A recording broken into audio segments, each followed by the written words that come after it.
Hey everybody, welcome back to It's Not Another Whiskey Show. I'm your host Nate, and I'm really excited to be back this week with what's been an extended break for Not Another Whiskey Show, but it's only because I've been planning such a big event for you today.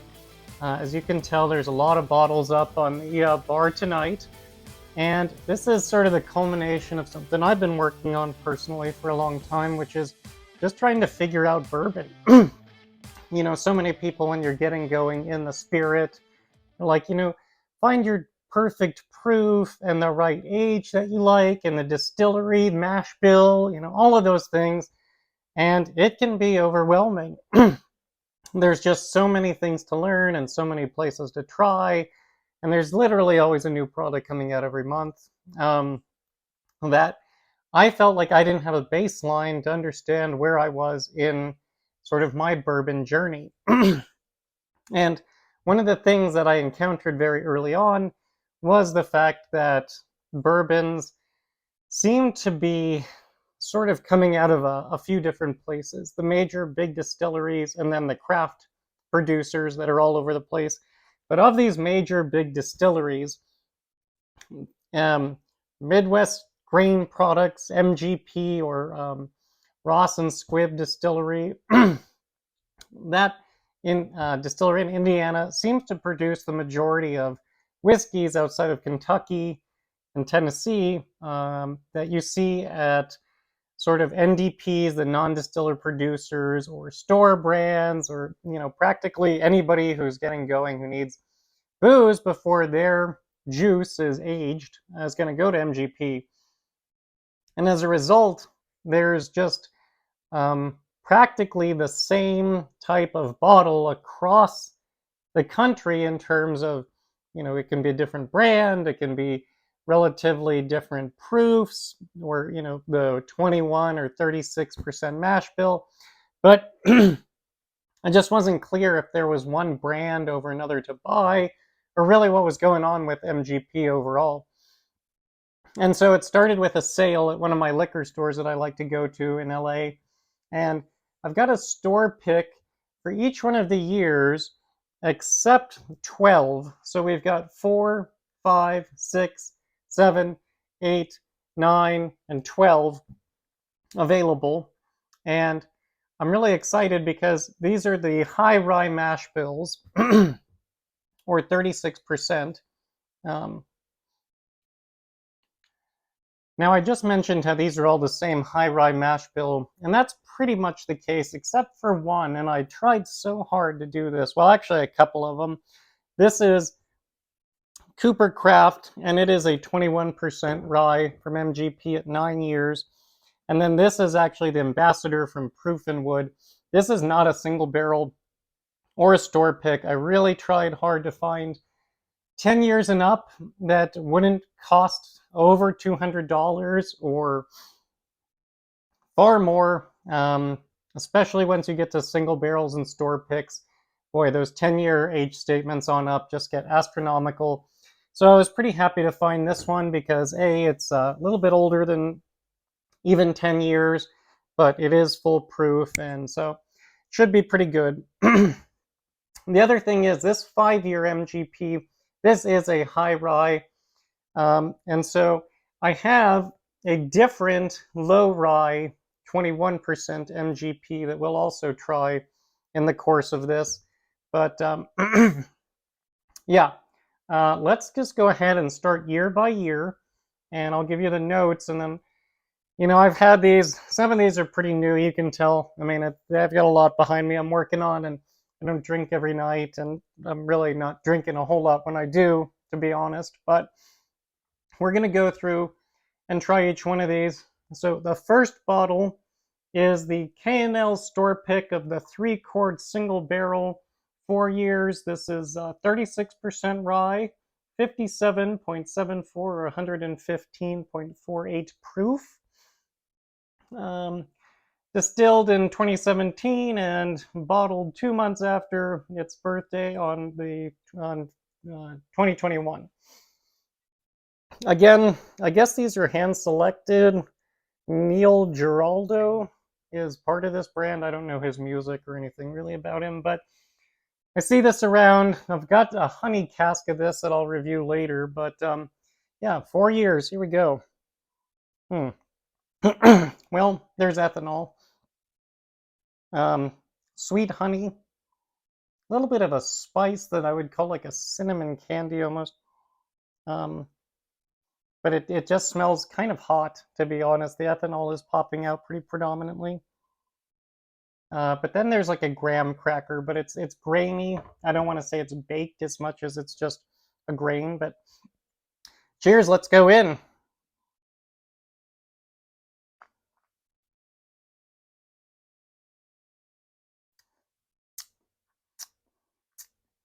You know,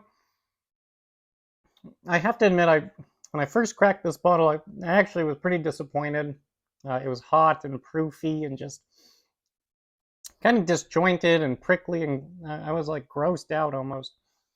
This has actually a nice kind of cherry, and I mean, I don't want to say like fruit as much as some sort of candy, maybe medicinal, almost like a Ludman's note, but it is just more like honey water, hot honey water.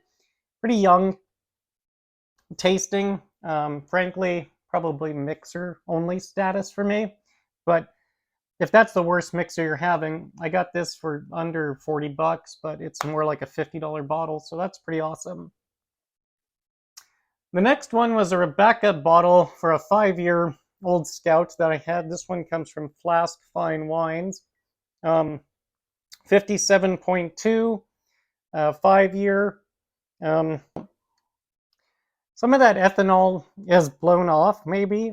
These have been sitting for about 10 minutes, but it's not quite as hot, but it's pretty close. They don't give like the month statements on this guy, but it just says 5 years. Maybe more of a, when I think of the red fruits, I'm actually thinking now more of like if you've ever smelled a rotting banana, and that sounds bad, but I don't mean it in the way that it's like putrid as much as it's got that sweet, almost acetone smell as the fruit is letting off those gases, but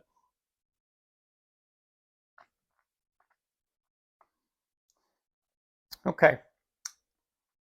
Largely the same, and I will say, and people are probably going to point out, these are single barrels, so there's going to be variation. You'll notice a couple brand repeats. That's just because that's what's available on the market in single barrels at age statements. But, you know, what I've tried to do is say, if I'm going to pull random single barrels from across these brands, well, then that sort of takes care of the randomization, right? Like I'm counting on it to be random enough to where this could be anybody's pick, right? Out of just their own liquor store because, you know, other than just trying to track them down, I didn't do anything particularly special. Okay, so a quick departure. This is actually from Mission Wine and Spirits. These guys are pretty good. The team generally has really solid picks, and they left the guy, I think, left K&L to go work there. But he always did good work. All right, 6-year MGP. Sorry, this is 58.6. All right.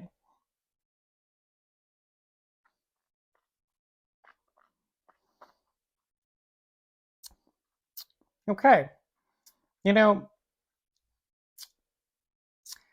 the graham cracker is not getting away. That's the main thing. It's a honey graham cracker, like a cinnamon graham cracker, or something like you ate cinnamon candy and then ate a graham cracker. I'd say the wild precociousness of these two is starting to tame. Like it just doesn't taste so young and kind of just like unintegrated. I do like this, but it's my favorite of the 3 so far. But what I'm really excited to talk to you about is actually this 7-year Tumblin' Dice. And I got to give a shout out to El Cerrito Liquor because they chose a hell of a bottle with this one. This I actually remember opening up, and I did a double take because, man, this is just so dense and rich and flavorful. When I opened it up, I could smell it, a few feet away. It just hit my nose immediately.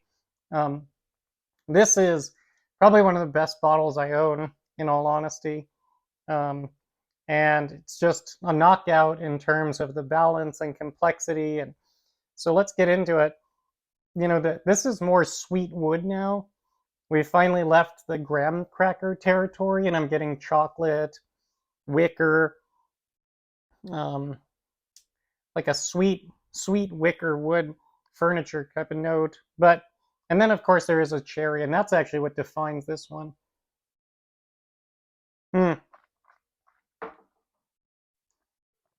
So this is, oh boy, guys, if you can get this, it's $60, still in stock. I should buy a backup before this goes online because this is so good. I mean, it rivals Peerless Double Oak. I'd say it's not too far off in the flavor profile that everybody's clamoring about behind me at one time. I'd say it stands up to some Elijah Craig single barrels and batches that I've got. I'm just really impressed with Proof and Wood overall, but Tumbling Dice in particular, and El Cerrito in the 7-year shows what a banger. But it's 57.5, 115.14, 7-year, 36%. Just cherry, sweet wood. I gotta go back. Yeah, that grain has just turned into like a honey waffle or something now. It's baked. It's not young and fresh. Something turned a corner on this barrel. Now, the next one is Hirsch, and this is a 56.4, 112.8 proof, 8-year, 9-month. This is actually a single barrel pick, but it came from Rock Wine and Spirits, which I think is all the way out in like New Jersey or something. But they've got a good selection and pretty decent shipping, not terribly overcharging. Although this was one of my most expensive bottles. It was a real pain in the ass to find 8-year, and then this was almost 9 years, which bummed me out. But when you hear about the other bottle, but all right. So the Hirsch, furthering, I would say, not substantially what I got in the Tumbling Dice 7-year. The fruit has calmed down. This one is more of that furniture, picking up like leather notes now, in addition to like honey. All right, cheers.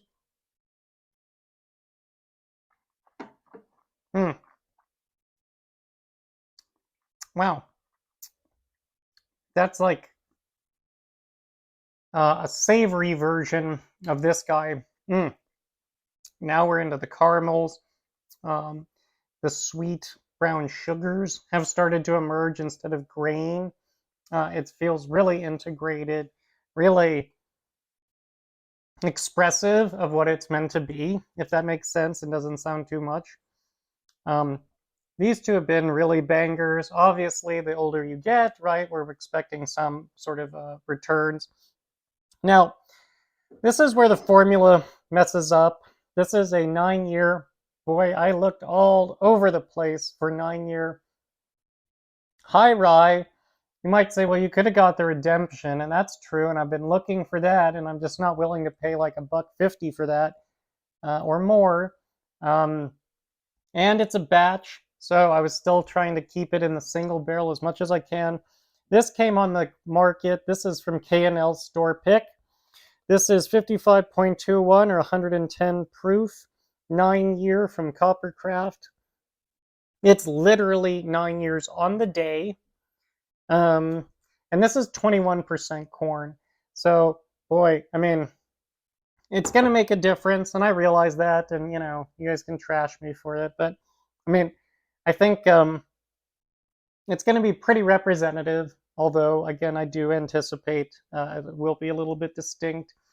We'll also go up to the 21% 12-year to see how that fares, And then I'm also going to drop it back down. I haven't forgot about this guy. I'm just going to have to combine glasses, probably on, you know, the 4 or 5 year to try to be fair to it, just because I'm out of Glens. I had to buy these little mini Glens. All right. So the 9-year Coppercraft.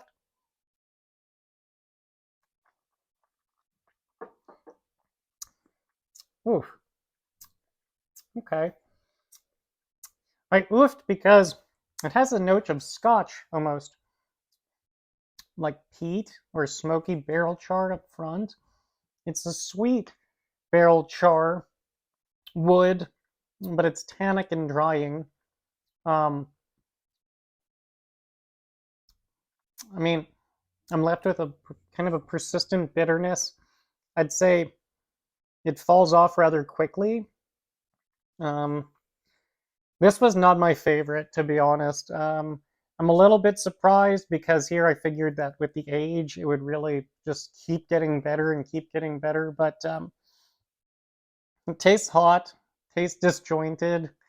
Um, and what I'm sort of my impression is I really think that MGP stores these on site for these companies, and then they just retrieve them whenever they want to bottle them, and you really get mixed results. So this is something to consider, that just because it's got that high age statement doesn't mean that it's going to be any better. But then the last one for the night, and the big one, is this 12-year Proof and Wood Ambassador, which is the 106.3, 53.15. And again, this is a batch. It doesn't say how many barrels are in it, but it says that it was distilled in 2006, and it is from Indiana. Let's see. So 21%, if I didn't mention that already a few times. Let's see.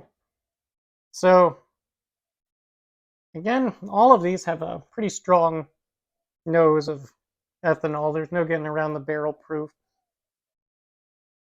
More of a cherry note, not unlike a Elijah Craig, one of the barrel proof batches. Wood, sweet wood, and wicker. Yeah, pretty pleasant honey. Can't say I get a lot of spice, but I do have some sweet notes.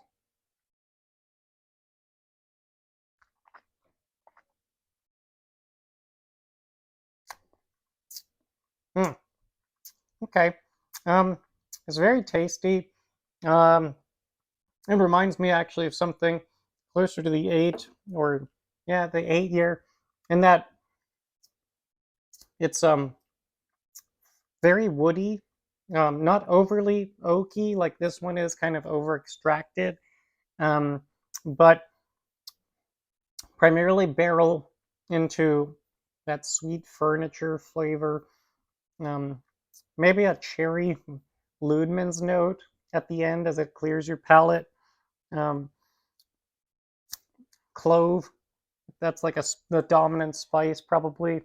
Not a lot of citrus that I'm picking up, but all in all, pretty tasty. Again, what I find most is that probably the 7-year has actually been, again, the overall absolute best. But now, just to really do it justice, and because I'm out of these glasses, I'm gonna kiss these two away. Sorry, guys. Maybe that will be okay. But now, we're gonna try one more, just to see, a bit in reverse now, how this 21%. So this is the Stellum K&L pick, their Leo 120.86 or 60.43 proof. These are non-age stated. The Stellums are barrels. Budget line, I guess. They also don't tell the mash bill, but if you go online and go through all their hoops, you'll find out this is the low rye, 21%. And K&L on their website said this was 5 years, although, who knows. Okay, so, getting a little loose on the pour, but let's see. Cheers. Okay. Better integration than that 5 year, and I probably should have not poured that one out now that I think about it, just so I could compare 5 years at high and low rye. That was a little silly, but we'll manage. Okay. Um, Not as pronounced in the graham cracker department. More of a sweet honey, but still it's grainy. The proof, actually, this is coming in much more like a sweet tea. Um, like a sweet peach tea, although the peach isn't sort of the fruit. It's more that sweetness of it right before you get into the actual fruit flavor.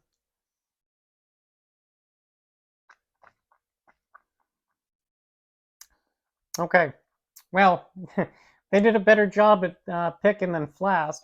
Um, yeah, so this is, in my mind, better than the 9 year, um, and certainly better than the 5 year high rye. Softer, better integration, honey, no fruit, but brighter. Like, well, when I say no fruit, maybe a stone fruit again. We're talking like essence of peach, but much smoother, much better mouthfeel. Um, yeah. So now going back to the 9 year one more time just to compare.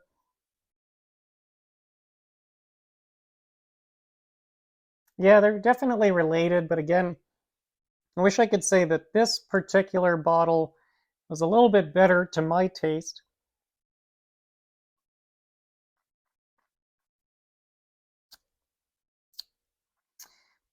But now that I taste it after having tasted that 5 year, I'm getting a little bit more vanilla, a little bit more sweet oak, um, not coming across quite as tannic as it had. And then last,